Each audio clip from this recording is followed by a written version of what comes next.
Seguimos en C5N en esta noche clave porque se está discutiendo, se está debatiendo el presupuesto en el Congreso. Ahora vamos ahí a la Cámara Baja que está Iván Jagroski con datos y también con los diputados que están debatiendo la ley de leyes. Pero antes seguimos acá con Julián Guarino, Alejandro Berkovich, Fer Alonso. ¿Qué vieron hoy de distinto? ¿Qué les pareció hoy por lo que pasó en la calle? Que hubo represión cerca, lejos, pero aparte, bueno, Ale, vos ayer en Brotes Verdes mostraste en la previa cómo ponían piedras alrededor de la plaza. ¿Qué vieron de distinto? Aparecieron, no sabemos si las pusieron, pero aparecieron súbitamente sembradas piedras en canteros, bolsas con cascotes, containers llenos. Todo esto ayer durante el transcurso de la tarde, incluso hubo fotos de cuando aparecieron alrededor de ahí. Pero, ¿sabes qué? Ahora que lo decís, estuvimos buena parte del día hablando de la represión, por supuesto, con lógica, y hablando de los incidentes, pero no hablamos tanto de la gigantesca movilización que hubo contra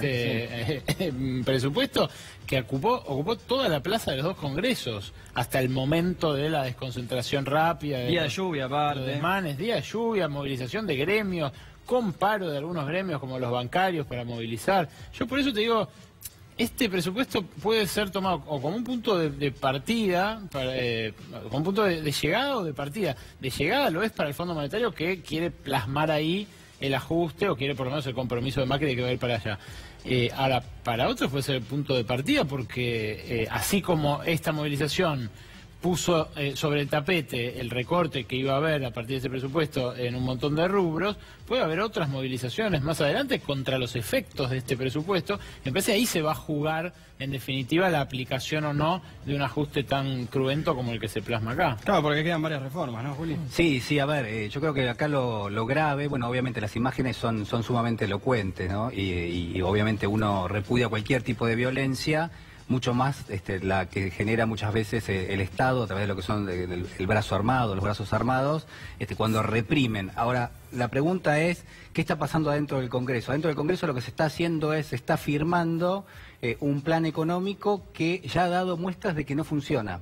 Entonces, lo que tenemos es un mapa de gastos que lo que está diciendo es, el gobierno va a llevar a cabo el año que viene prácticamente la misma mecánica desde el punto de vista económico que ha aplicado en los últimos años y que ha generado recesión, ha generado inflación, ha generado lo que son cuestiones altamente recesivas en algún caso y yo diría en algún punto que atentan contra lo que son los sectores de ingresos más bajos en la República Argentina. ¿Qué es esto? Es una transferencia de riqueza, ni más ni menos que eso. ¿Entre quiénes? Bueno, vos preguntabas antes cuáles son los sectores que ganan. Bueno, claramente digo, los sectores financieros hoy están siendo empujados por tasas de interés que son muy importantes. La pregunta es, ¿quiénes pagan esas tasas de interés? Aquellos que necesitan dinero. Básicamente, lo que son los sectores productivos muchas veces, sobre todo el pequeño y mediano que no tiene recursos financieros, y también las familias en la Argentina. Entonces, cuando vos vas a pedir un préstamo y pagas una tasa del 70, del 80 o del 90%, está claro que te estás viendo perjudicado. ¿A dónde van esos recursos? A los sectores que pueden poner dinero y que pueden cobrar esa tasa de interés. Ahí se ve bien cómo funciona la transferencia, ¿no? Ahora escuchamos a Fer Alonso, pero antes volvemos al Congreso porque ahí está Iván Jagroski con José Ignacio de Mendiguren. Iván.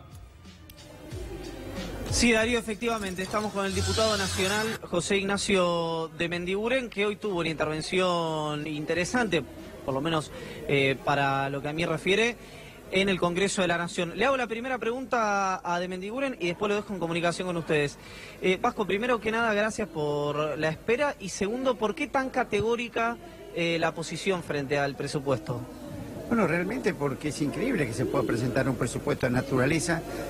No tiene ninguna seriedad. Primero en el mes de septiembre nos mandaron un libro muy bien encuadernado con todo lo que era ya un presupuesto absolutamente discutible.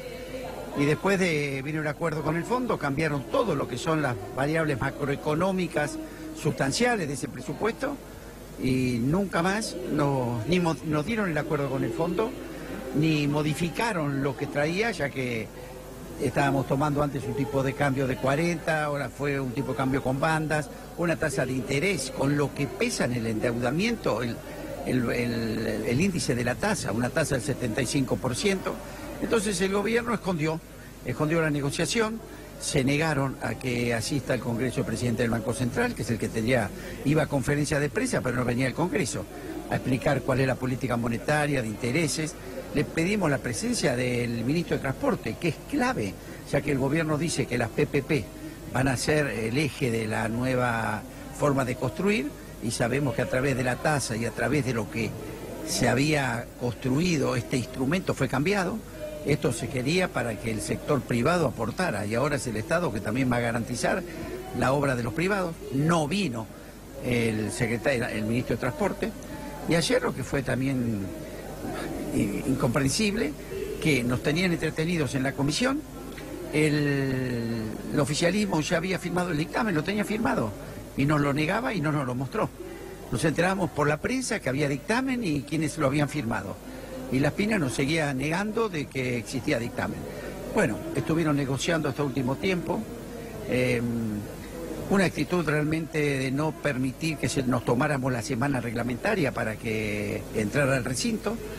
El Fondo Monetario no solamente les impuso el acuerdo, sino hasta la fecha en que tenía que ser votado.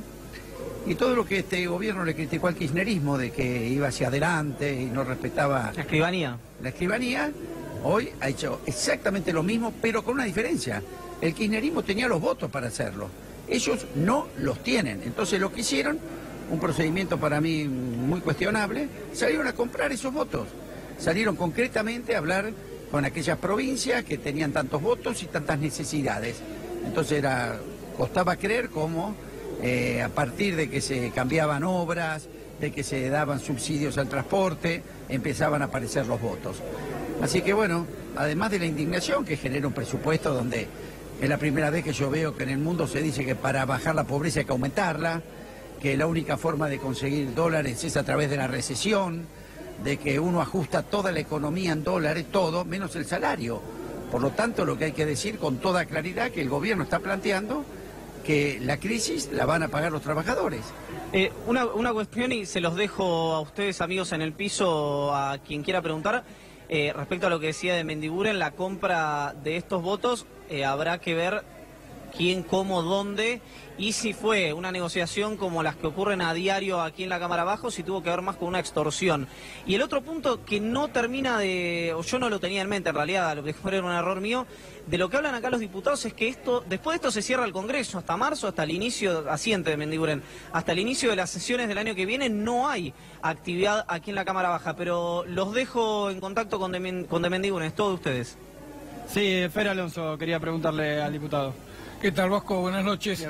Estábamos repasando un poco lo que es el presupuesto. Uno tiene la idea de que es solo una parte, que el año que viene van a ir por la reforma laboral que quedó pendiente y por una nueva reforma previsional que la que hicieron les quedó corta. ¿Lo ves así? Es probable, pero yo lo que veo que, sinceramente, veo muy difícil ejecutar este presupuesto. Yo noto que acá tiran cifras. No hay un modelo de impacto de cuánto soporta la economía real esta tasa de interés. Esta tasa de interés tiene un costo, un costo que es déficit fiscal. Esto tiene un costo de que todo ahorro que estamos haciendo, discutiendo ahora, bajando el costo de las universidades, bajándole el presupuesto al INTE, a lo que es ciencia y tecnología, se lo lleva toda esta tasa de interés. Además no tienen idea de cuánto puede resistir un sector como pequeño y mediano, que se le cayó la actividad, está un 55% de la capacidad instalada, que le siguen llegando las tasas municipales, provinciales, las tarifas, la presión tributaria, y hoy esta tasa. Hoy una pyme se sienta a fin de mes y dice, ¿qué pago? ¿O pago los sueldos? ¿O pago las cargas sociales? Si no me embargan la cuenta. Es decir, no son conscientes de que esta corrida cambiaria que aparentemente pararon, se le vino la corrida empresaria. Fíjense lo que en una semana estamos con problemas con Canales, con Alpargatas, con Metalúrgica Tandil, la provincia de Santa Fe con 780 pymes en los últimos 10 días. Entonces yo no sé, que yo puedo tener un presupuesto muy bien hecho, que cierra para el PowerPoint, pero con la realidad va a ser muy distinta, ¿no? Había un dato, diputado, que decía que un relevamiento de estos días, que la mitad de las empresas, el 56%, tiene en sus planes tener un despido al menos antes de mitad del año que viene, incluso algunos decían este año. ¿Eso es factible para el mundo del trabajo? Yo sinceramente dudo mucho. Hoy, por ejemplo, La Spina, cuando fue el miembro informante, y dijo que poco menos, esto es la primera vez que se hacía en una crisis después de 70 años, que por primera vez se hacían las cosas en serio, que se iba al déficit cero, y yo le he contestado con el miembro informante de la ley del déficit cero, que fue en el año 2001, fue Parnasetti, radical, y dijo exactamente lo mismo que él dijo hoy, que esta era la última vez, que era necesario, pero dijo textualmente, pero a partir de este sacrificio que hacemos, el año 2002 será distinto en la Argentina, y no me cabe duda, fue distinto, fue un desastre. Entonces, pensar que esto es la primera vez que se hace, es no tener la historia reciente de la Argentina. Bien. Entonces, creo que hay una Argentina electoral que ellos están viendo, pero la Argentina real, creo que este presupuesto no lo soporta. Bien, el debate va a seguir, ¿no? Iván, ¿a qué hora estimás que se vota? Entre las 4 y las 5 de la mañana, depende de la cantidad de oradores. Solo del Frente para la Victoria había como 50. La novedad del día, tal vez un poquito antes, si alguno se baja a último momento, en virtud de que la votación va a haber que ver en general y en particular cómo termina, es algo que recién en presidencia de la Cámara estaban discutiendo, pero la novedad del día es que el bloque de Argentina Federal, que era un bloque homogéneo, que constaba alrededor de 30, 33 diputados, hoy fueron 11 más o menos los que bajaron a dar quórum. Y no fue que consiguieron esos 11 como para salvar al resto, como se especuló en algún momento. Hay una diferencia importante dentro del bloque de Argentina Federal de los que creen que hay que seguir con una idea de no colaborar como una carga valorativa, sino descriptiva con el gobierno nacional, y quienes creen que no, que tiene que ser una mirada categórica de un claro corte opositor. Así que el dato político del día es ese, el dato económico lo desarrollan ustedes en el piso. Bien, ahora volvemos al Congreso y volvemos acá a la mesa. El dólar, ya no nos importa, ¿no? Fer, No sé, me quedé pensando del planteo anterior. La represión que hubo esta tarde, yo creo que el gobierno buscó dos cosas. Creo primero que la alentó, que fue funcional esta represión a los intereses del gobierno. Por un lado, mantener la grieta en el país, pero por otro lado enviar una señal, por ejemplo a Alemania, por ejemplo a Francia, por ejemplo a Estados Unidos, de que tiene la decisión política de reprimir para imponer ese presupuesto, para imponer ese acuerdo con el FMI. Así que me parece que no fue casual que salgan a cazar a manifestantes a 30, 40 cuadras del Congreso. Me parece que había un mensaje que transmitir y que cuando las organizaciones sociales tomaron la decisión de no enfrentar a la policía, de no provocar, de retirarse y no dar lugar a una represión, obligó a la policía a salir a buscarlos, a forzar esa represión, porque era lo que estaban buscando. Estaban buscando las imágenes de una represión con la cual demostrar la voluntad política que tienen. Mira, hablemos un poco del dólar, muchachos, porque es algo que me parece le importa a la gente. Obvio, el presupuesto dice 40,10 para promedio de todo 2019. Yo te digo, hoy salió el balance cambiario del Banco Central.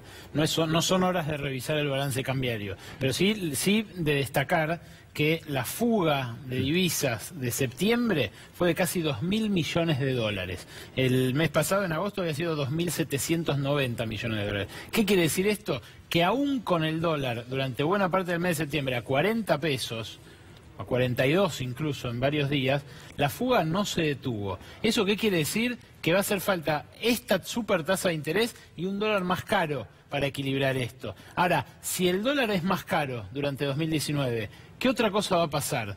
Va a pasar que van a hacer falta más fondos para la deuda, porque la deuda es en dólares. Claro. El presupuesto ya establece que el rubro que más crece es intereses de la deuda pública. Ahora, si el dólar promedio de 2019 es 50 y no es 40, y estoy siendo conservador, estoy diciendo 50 promedio, me parece que acá cualquiera de ustedes me compran a promedio del año que viene. Sí, a futuro. Dólares a futuro. No, que vamos a tener una denuncia acá. Bueno, no se se compren ni se vendan sin nada. hacer apuestas. Yo lo que digo es, el dólar más caro hace que hagan falta más pesos todavía para la deuda del año que viene y que eso vaya a salir del ajuste porque el gobierno se planteó sí o sí déficit cero. Julián, vos sos mejor para las analogías. ¿No estás sirviendo el remedio ni la...? ¿qué? Para mí es un caballo de Troya, esto si vamos a la analogía. ¿Por qué? Bueno, porque el presupuesto está planteando lo que es un recorte muy fuerte, un déficit cero, que aplica para lo que es, si uno hace el paralelismo con una casa de familia, es como si vos te estás festejando de alguna manera, que estás ahorrando en comida, que estás estás ahorrando en medicamentos